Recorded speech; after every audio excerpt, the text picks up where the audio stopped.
So, ladies and gentlemen, let's do our Q&A for this week. And I remember people ask me, where do you do the Q&A? On my YouTube posts, I ask, give me your questions. I usually do that on Thursday or Friday. I did this on Thursday, yeah. So I got the questions from there. Now I'm going to answer them. So let's go with the first question. Is from Nobody Bora. It is said that a person's job is determined by placement of Saturn. So what kind of a result are expected when Saturn is in 6th house in Rohini Nakshatra? Because both of them represent different things. Well, first of all, where did you hear that Saturn determines a person's job? It is very true that Saturn is a karma lord, meaning the performance of the karma is there. But Saturn represents the innate work position.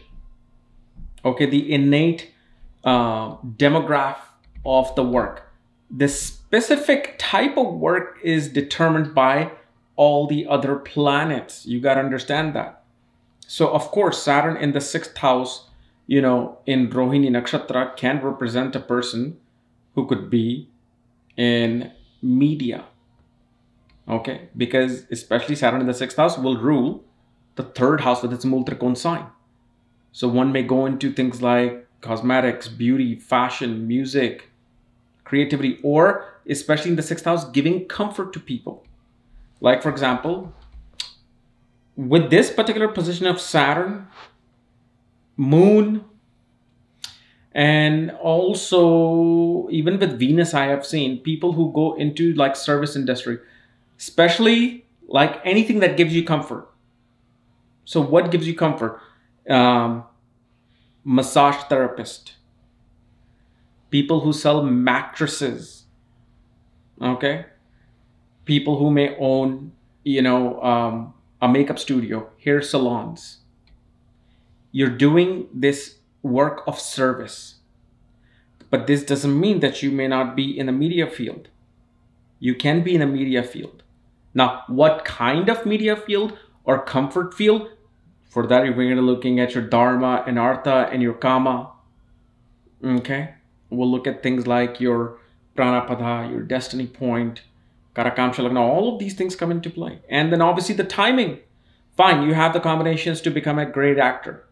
Yet those combinations that are actually going to give you success as an actor don't come till you're 42. So, and if you're 20 years old, should I, as an astrologer, say, no, go there, struggle for 20 years, and you'll make it? No, because at that time, what the karma is asking, only that can be performed. So if it instead of, an acting field, you're supposed to be going towards that healthcare field, well, in that case, we can say, well, since you're such a creative person, yet at the same time, the timing showing something related to health, well, maybe then yes, somebody who goes into being an esthetician, somebody who can go into massage therapy, somebody who can go into some form of healing where you can be more creative, right? So this is how we have to kind of swim through the chart. Then the other one is from Chaffee Alex 1. Which moon do you prefer? Kritika, Rohini, or Mrigashira? Well, again, this is a very subjective question. This is not about like or dislike. Each nakshatra has brilliant things to offer. Kritika can be very good at discerning things. Cutting things out and only keeping what is good. Rohini, again, it's about growth. It's about sales, marketing, that seduction of, hey, come here, look at my product. It's about beauty. Again, like I was just telling you about the whole Rohini thing. Mrigashira can be about research. Search, somebody who may want to search for a certain answer. somebody who can become very, internalized. So depending upon what is it that you are, that's what you pick. Then,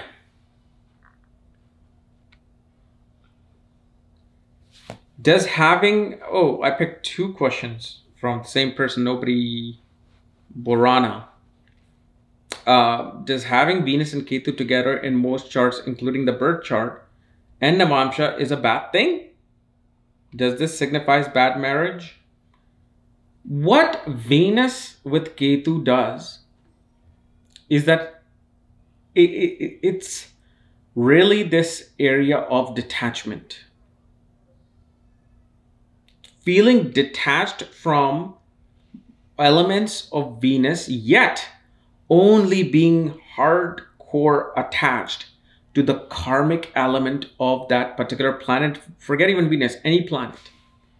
So Venus with Ketu, a person is destined to attract a person that they have a strong karmic connection with. You know those people who always say, after 50 years of marriage, that I am with my soulmate. I am with my twin flame.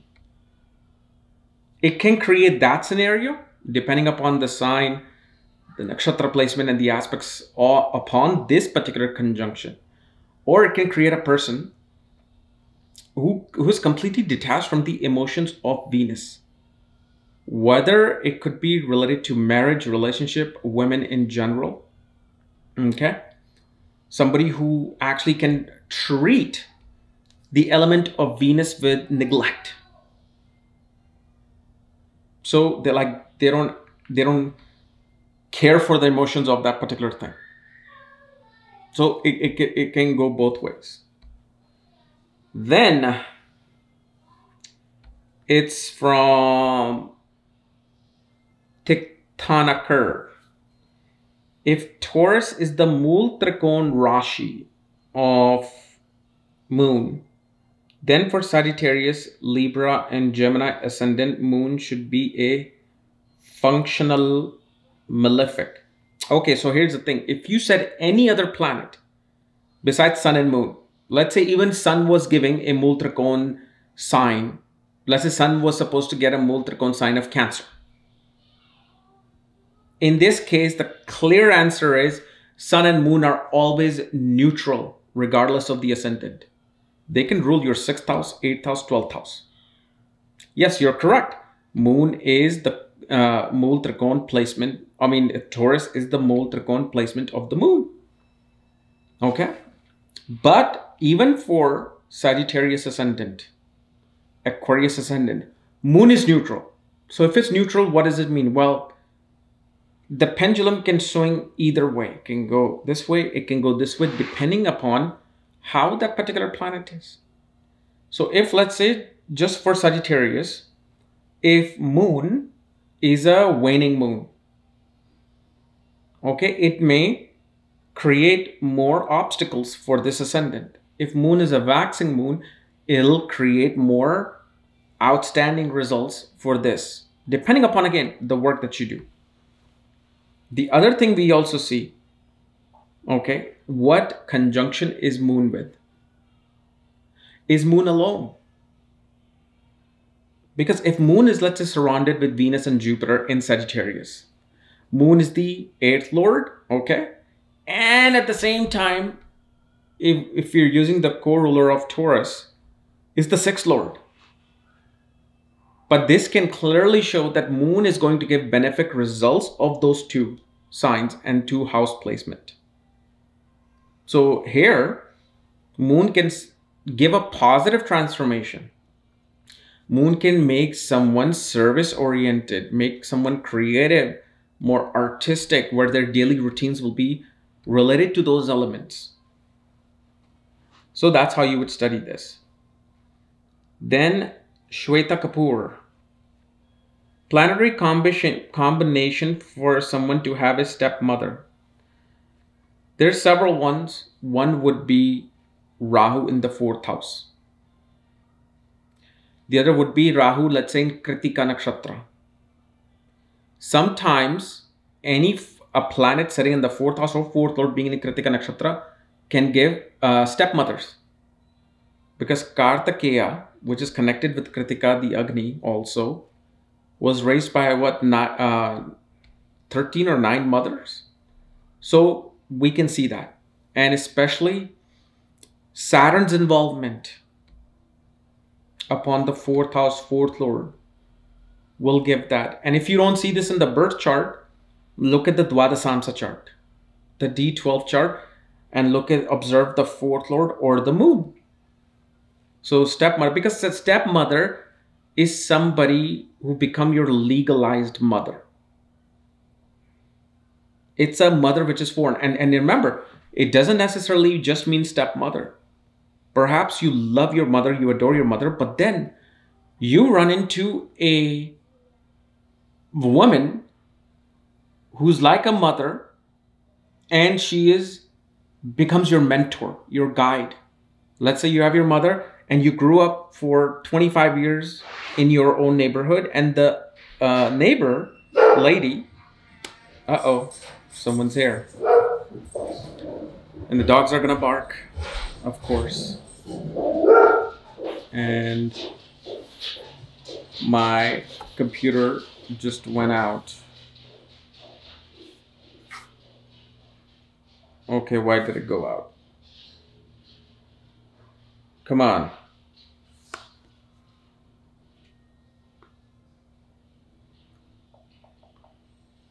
Okay. So that neighbor lady who gave you advice, you were hanging out at their house and she treated you like her own child. That's in a way that's stepmother. Stepmother doesn't have to be legalized mother or some bad person. It could be someone you consider just like your mother, other than your own mother.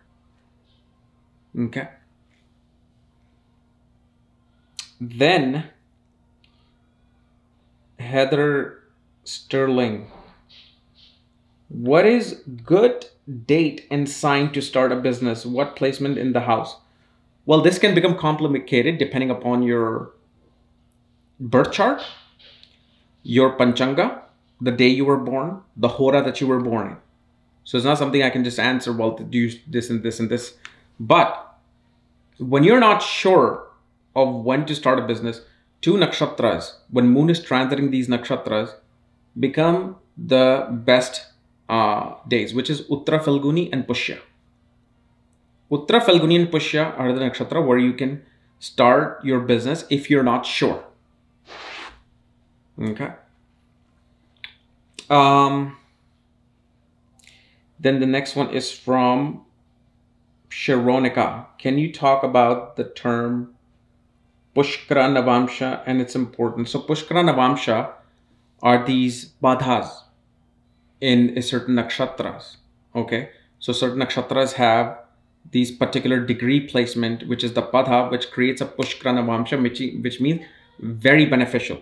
The highest of the, pretty much the energy level, the barometer of energy, if it's going like this, Pushkara Navamsha raises it up and it goes back to its normalcy. So when a planet is placed in Pushkara Navamsha, and I don't have the list, this is something I just don't know off top of the head, but of course I always have a list on my side, on my desk whenever I'm seeing that, okay, this person is going through a dasha of a planet in Pushkara Navamsha, because when you go through a mahadasha, okay, Vimshotri mahadasha of a planet in Pushkara Navamsha, it will be utmost helpful.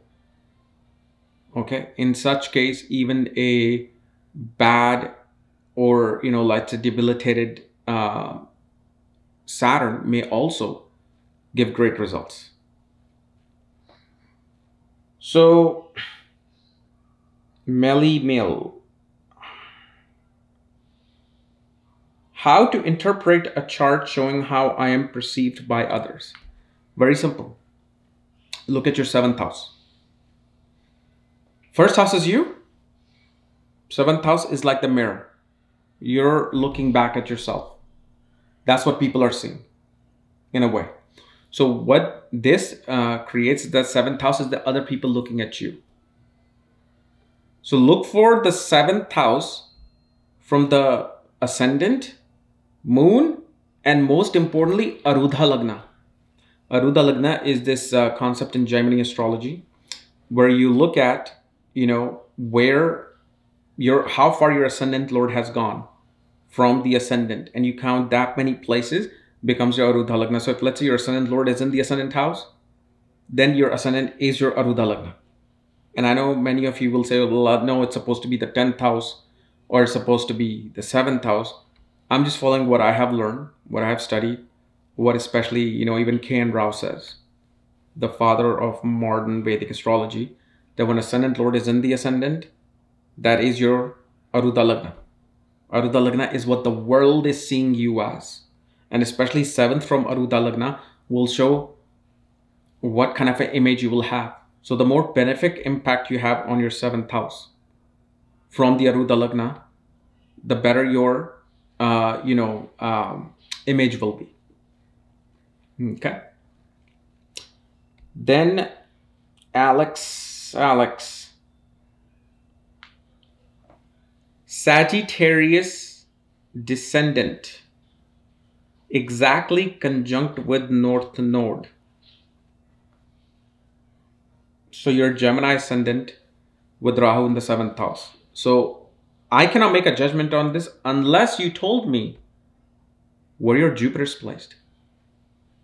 Because Rahu can give the most magnificent result, or it can cause a havoc for a person in this particular position. How? You have to see, first of all, the sign dispositor. Where is Jupiter placed? How is Jupiter placed? Then also look at where the nakshatra lord is placed, which in your case could either be Ketu, Venus, or Sun. One of these three. Look at their placement, you'll automatically know. If you know nakshatra, you'll know exactly what results you're going to get. It's so simple. Okay? But I don't want to say anything right now. Right now, I don't see anything. Yeah, Rahu in the 9th house will definitely shows either a foreign partner or a person of a different culture, ethnicity, will come into play. Rahu in the 7th house in Sagittarius shows your spouse will have a very unorthodox belief system in terms of their philosophical views, religious views, spiritual views. Something that society will not consider normal. That's the most basic things we can say. Also with Rahu in the 7th house can show a person may have a mole, okay, on their face, especially, the spouse. And especially if Saturn aspects, Rahu, most definitely you can see that. Then, Natrajan. So this one, boy, even this thing is not zooming in so much. Natalia Chavina. Okay. What kind of effect do debilitated planets do in good houses in D9? For example, I have Venus in the 1st house and Sun in the 2nd house in D9, both debilitated. What is more important here, the house or the sign? Well, both are just as important, but the sign placement is really showing the inner quality of the Venus that is in the birth chart. Now, can this, so you wanted to know the good things of this. Well, again, I use degrees in Navamsha. Others may not, others may think I'm a fool, but that's fine. But if Venus, let's say literally at the Yoga Tara of Virgo, which is around 26th or 25th degree. Okay. If Venus is right there, it can create an extremely creative person and somebody who's all about their beauty, all about them being appreciated. So now that is something that can become a exalted matter or a debilitated matter, because a person could be too much into themselves. They're looking for other people to kind of like give them compliments, appreciate them, and that keeps their Venus appetite full. And Sun here on the good side, can show that a person can actually have a lot of wealth. On the other hand, it can show that a person really wants to show off that wealth because otherwise they feel inferior to society. They're like, until people know how big of my house is, how great of a car I'm driving, how my status is related to my assets and wealth, my ego is not going to be fed. So again, this is more of the peculiar stage where you take my advice or my comments as a grain of salt. That what is good for you. Some people are like, oh, the best thing in life is to be rich and to show off wealth and to show off, how good you are compared to the other people in society. Okay, fine. Everybody has their right and wrong. Do you know a true measure of humanity is everybody is right in their opinion. Never say you're wrong and I'm right. I'm right and you're right. We all have our own universe. This body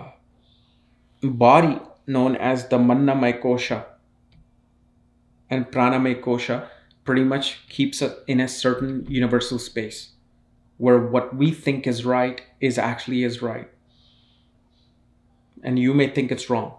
And what you may think is right, I may think it's wrong. But in reality, we are all absolutely correct in what we do, what we fight for. Then,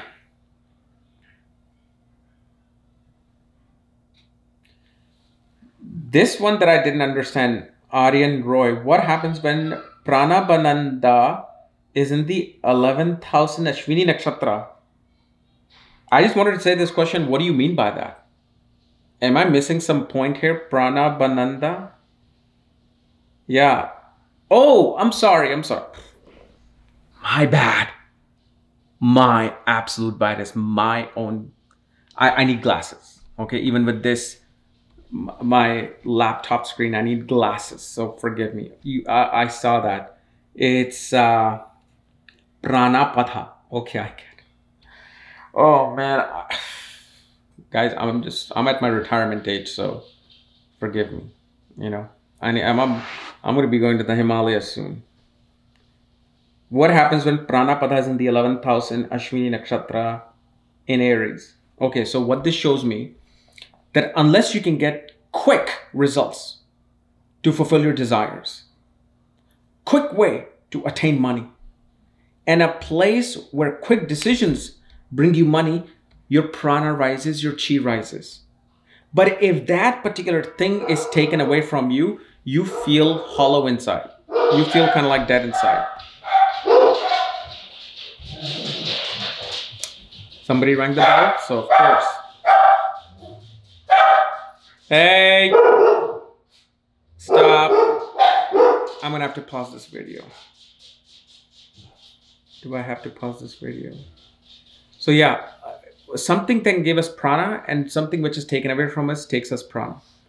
So if somebody puts you in a very slow paced way of trying to earn money, trying to gain that thing, your prana just will not feel right.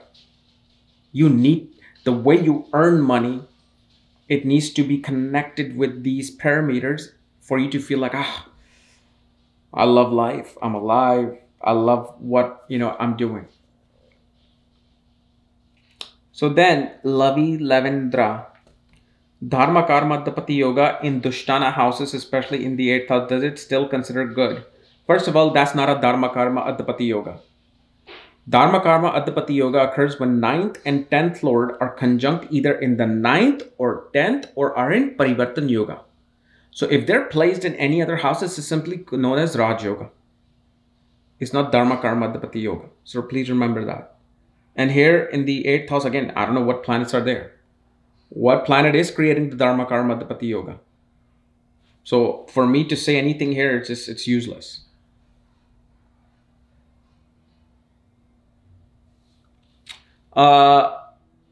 Astrologer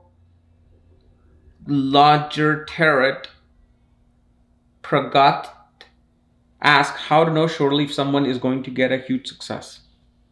Simple. Look at the yogas, dashas, and that's it. But the thing, and I actually made a video just yesterday for seeing wealth very quickly in a person's chart, which is connected with the Navamsha chart. But you still have to know all the step-by-step things to see, does this person have the capacity to make money? And then there's things you look in Navamsha and boom, you can see if this person will be making money or not.